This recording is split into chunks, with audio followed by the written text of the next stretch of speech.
Bab 60 Persiapan pernikahan setelah makan malam tanpa Adelia. Farah mengajak putra dan suaminya duduk di ruang keluarga. Ada yang ingin ia bicarakan dengan putranya. Dan ia yakin ini tidak akan mudah. Al, besok bunda akan ajak Yana ketemu teman-teman bunda ya. Sekalian mau lihat perkembangan persiapan pernikahan kalian. Izin Farah.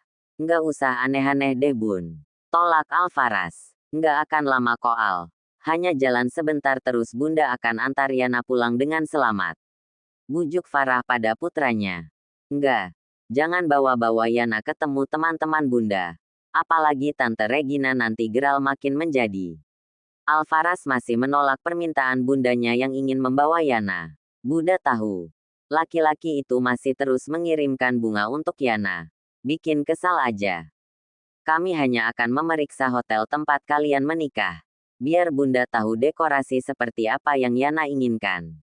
Farah masih ingin terus memaksa agar keinginannya dipenuhi.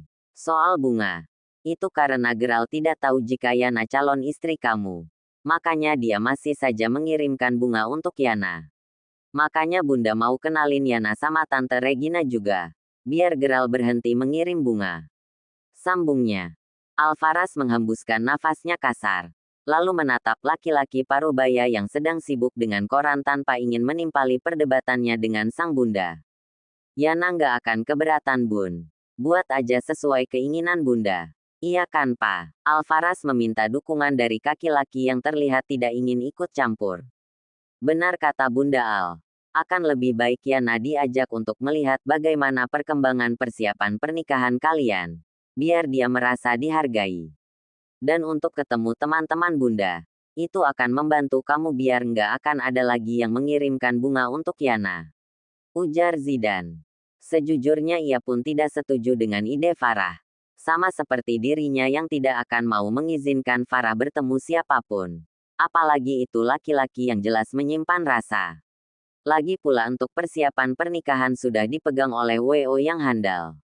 Tapi jika istrinya sudah mengeluarkan jurus memaksa seperti ini, perdebatan pasti tidak akan berakhir sebelum kemauannya dituruti. Nah itu, dengarin kata papa kamu. Farah tersenyum lalu memberikan jempol pada suaminya. Ya udah iya, tapi harus sama Al juga.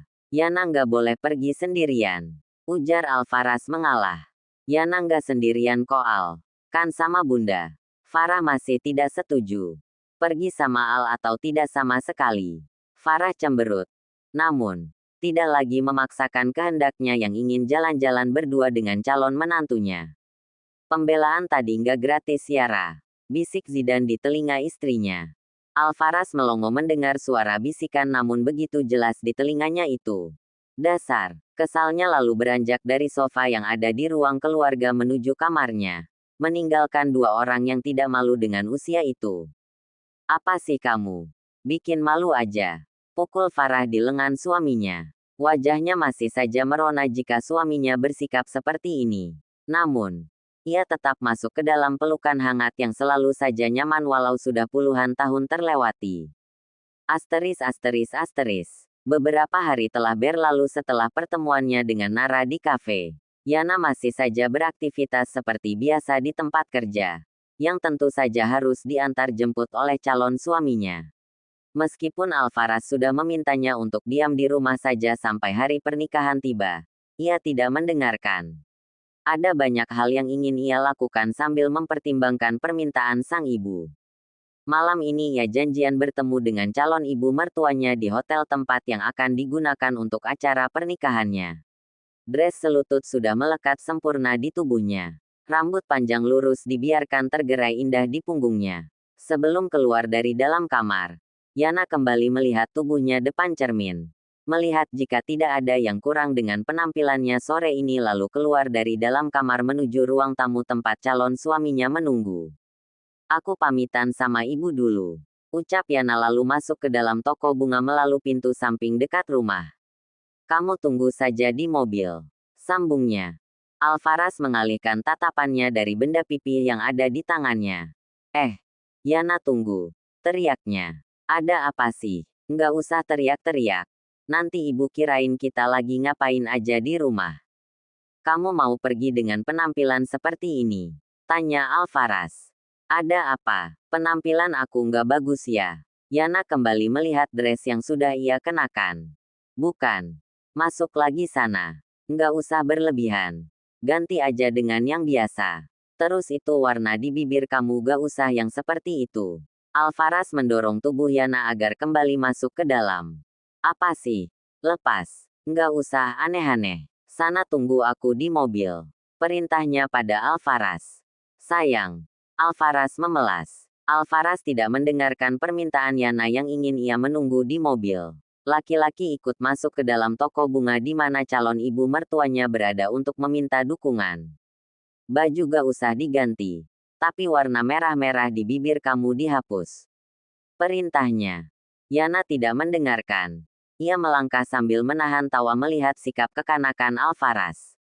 Benar-benar menggemaskan dan ini adalah sesuatu hal yang baru baginya. Bu. Yana dan Al berangkat ya. Yana menyalami punggung tangan ibunya. Alvaras pun melakukan hal yang sama. Bu. Minta Yana ganti baju dong. Pinta Alvaras. Dinda menatap penampilan putrinya. Tidak ada yang aneh. Penampilan ini seperti biasanya saat putrinya hendak keluar dan bertemu seseorang di luar rumah. Nah, hapus lipstik kamu, pintanya pada sang putri. Yana menatap horor wajah ibunya. Dandan di depan suami aja. Ujar Dinda lagi. Lah Yana kan belum punya suami. Jawabnya, gak apa-apa lipstik ini mau Yana pakai untuk cari suami baru. Ya udah Bu Yana berangkat ya. Sambungnya lalu melangkah keluar dari toko bunga. Lelaki yang terlihat kesal namun menggemaskan juga ikut keluar dari toko bunga ibunya. Buka pintu mobilnya. Bunda sudah menunggu. Ujar Yana sambil menatap tajam wajah Alvaras. Enggak. Sebelum kamu hapus warna aneh itu. Tunjuk Alvaras pada bibir menggoda Yana. Ya udah. Jawab Yana lalu mengusap bibirnya dengan jari. Cekatan buka pintu mobil. Aku butuh tisu. Alvaras tersenyum.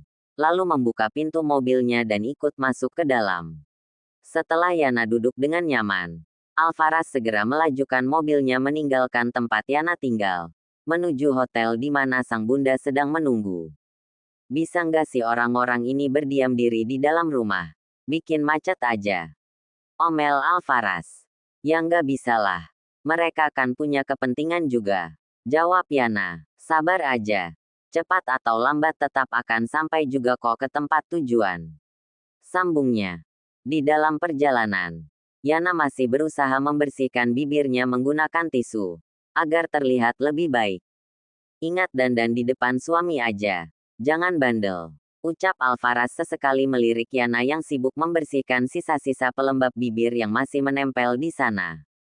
Makanya buruan nikahin aku. Jangan larangan aja dibanyakin. Jawab Yana. Nikah juga aku bisa kok. Malam nanti kamu bisa dandan yang cantik di depan aku. Yana menatap Alvaras sebentar. Lalu senyum jahil kembali terlihat di sudut bibirnya. Ayo siapa takut. Putar balik cari hotel lain yuk. Ajaknya sambil melepaskan sabuk pengaman dan mendekatkan tubuhnya ke arah Alvaras. Pakai sabuk pengaman kamu. Bahaya. Ujar Alvaras frustasi. Ayo turun. Ajak Yana. Alvaras hanya menatap kesal wajah cantik calon istrinya. Lalu kembali beralih pada bangunan berlantai yang ada di depannya. Baru saja beberapa saat yang lalu Yana membuatnya frustasi. Sekarang bundanya pun semakin menambah kekesalannya. Ada apa dengan hidupnya? Kenapa tiga wanita yang kini mengisi kesehariannya seakan punya hobi yang sama, dan membuatnya terus menderita karena kesal? Kita pulang aja, ujar Alvaras masih belum ingin keluar dari dalam mobilnya. Kenapa? Yana menatap heran. Alvaras masih terlihat cemberut. Bunda kenapa sih harus memilih hotel ini untuk acara sakral kita? Ujarnya masih dengan nada kesal. Loh emangnya kenapa dengan hotelnya? Bagus kok. Aku suka. Jawab Yana lalu melihat bangunan mewah di depannya. Ini tuh milik Tante Regina. Wah aku nggak tahu geral sekaya ini.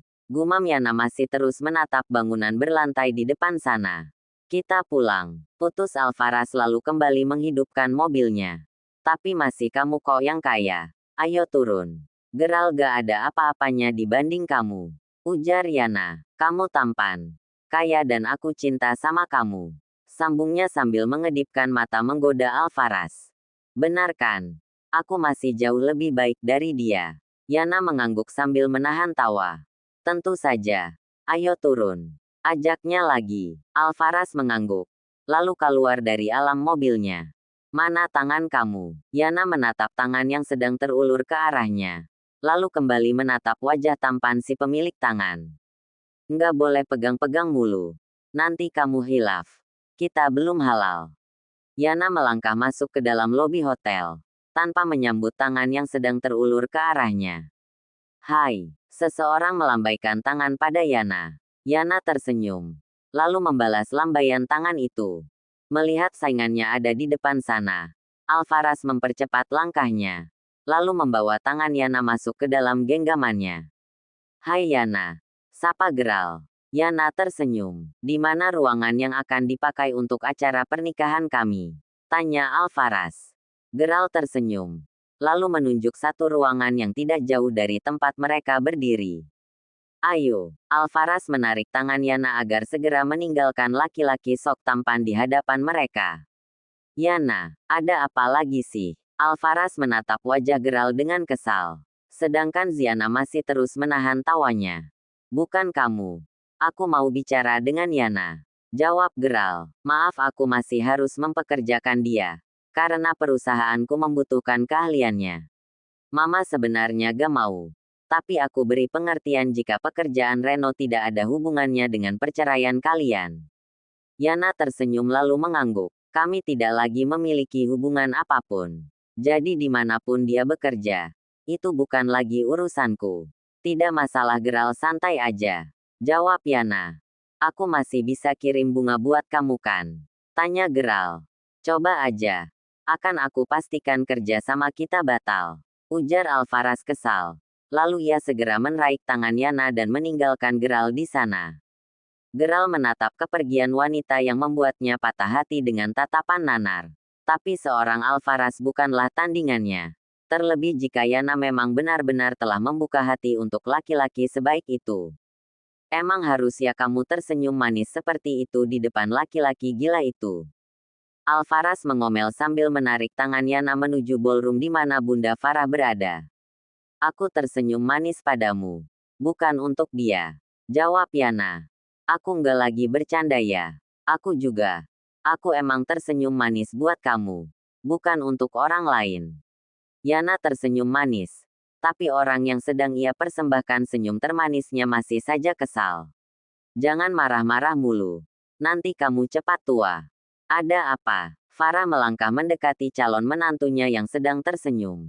Nggak apa-apa kok Bun. Jawab Yana. Si pemarah ini kenapa lagi? Tanya Farah lagi sambil menunjuk Alvaras menggunakan bibirnya. Nggak marah kok Bun. Dia gak sabar aja pengen duduk di sana. Yana menunjuk kursi pelaminan yang terlihat begitu cantik.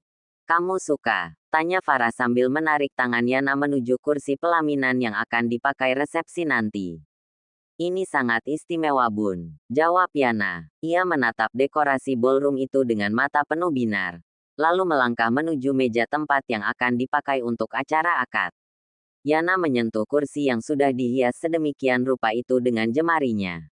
Sungguh ini sangat jauh dari ekspektasinya saat pertama kali ia memutuskan menerima permintaan Alvaras beberapa bulan yang lalu. Kamu suka? Tanya Alvaras. Yana membalik tubuhnya. Lalu menatap wajah tampan Alvaras. Ada apa? Tanya Alvaras. Yana tersenyum lalu menggeleng. Kemudian kembali membalik tubuhnya dan melangkah menyusuri ballroom yang akan menjadi tempat pertama kali ia gunakan untuk memulai kehidupannya yang baru. Jika kamu tidak menyukainya, aku masih bisa meminta yang baru kok. Kita masih punya waktu 2 hari untuk merubah dekorasi. Ujar Alvaras ikut melangkah bersama Yana.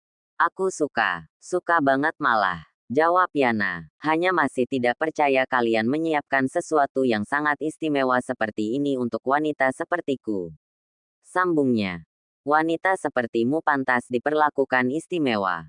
Ujar Alvaras. Yana berhenti melangkah. Ia membalik tubuhnya lalu menatap mata yang entah kapan mulai menatapnya berbeda. Tatapan itu sama seperti saat Reno melamarnya di apartemen dulu. Aku, nak sini. Panggil Farah sambil melambaikan tangannya. Yana tidak melanjutkan kalimatnya. Ia hanya tersenyum lalu melangkah meninggalkan Alvaras menuju calon ibu mertuanya. Ada apa bun? Tanya Ziana. Kenalin ini Tante Regina. Dan ini putranya Geral. Ucap Farah memperkenalkan. Regina ini Farah calon istrinya Alvaras. Ucap Farah lagi. Loh ini kan Ziana. Iya Bu Gina. Ini saya Ziana. Yana menjabat tangan yang terulur ke arahnya sambil tersenyum hangat. Rumah yang kamu jual sudah ditempati Geral. Iya interiornya aku suka. Ucap Geral. Alhamdulillah kalau kamu menyukainya. Jawab Ziana. Aku sudah kenal dia Ra. Ziana ini yang aku ceritakan padamu. Terlambat kita melamar. Alvaras lebih cepat bertindak. Ibu Regina tertawa.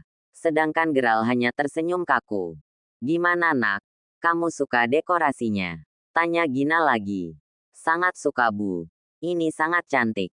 Jawab Yana. Bunda datang sama siapa? Tanya Alvaras saat sudah ikut bergabung bersama Yana. Sama papa kamu. Jawab Farah. Kalau gitu Al sama Yana pulang duluan ya bun. Mau sekalian mampir cek gaun pengantin sudah siap atau belum? Ucap Alvaras. Alasan. Dia hanya tidak ingin berlama-lama di tempat ini. Dan mati perlahan karena kesal. Nggak makan malam bersama di hotel Tante dulu Al? Tanya Regina. Lain kali aja Tante. Waktu kami tidak banyak. Masih ada beberapa hal yang harus Al periksa. Karena waktu hanya tersisa 2 hari lagi. Tolak Alvaras. Ya sudah. Nanti langsung antar Yana pulang agar Ibu Dinda nggak nungguin. Perintah Farah. Alvaras mengangguk. Setelah berpamitan pada 3 orang yang ada di sana. Alvaras kembali meraih tangan Yana lalu membawa calon istrinya keluar dari tempat buaya darat berada, menuju mobilnya. Yana tersenyum. Ia tidak lagi menolak saat Alvaras menautkan jemari mereka. Ini sangat menyenangkan. Sikap Alvaras yang selalu melarang ini dan itu, membuat Yana merasa menjadi wanita yang begitu berharga. Saat bersama Alvaras seperti ini, ia merasa menjadi wanita yang sangat istimewa. Sifat posesif dan menggemaskan Alvaras selalu berhasil membuat dadanya berdebar.